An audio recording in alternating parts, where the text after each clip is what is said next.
Indoor Robotics raises $15 million following launch of its Tando drone. By DroneLife staff writer Ian M. Crosby. Following the recent launch of its Tando drone, Indoor Robotics announced that it has closed $15 million in its Series A round of funding. The round, led by Pitango and with contributions by Target Global, European Innovation Council Fund, and Spider Capital, will provide Indoor Robotics with the ability to increase product development and enable intelligent indoor security worldwide.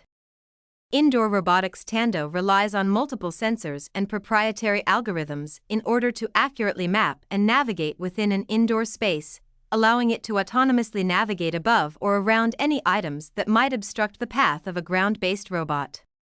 We reimagined what a drone was capable of and combined human-like capabilities with AI tools to enable next-generation security and monitoring, said Indoor Robotics co-founder and CEO Doran Ben David.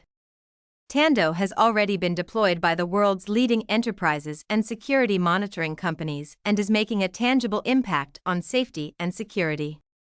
While not in flight, Tando docks on the ceiling, serving as a security camera. It is currently being deployed in office buildings, warehouses, data centers, malls, and retail establishments by well-known enterprises. We seized the opportunity to increase our investment in indoor robotics following the successful launch of Tando and the team's demonstrated ability to surpass critical milestones, said Pitango managing partner Rami Kailash.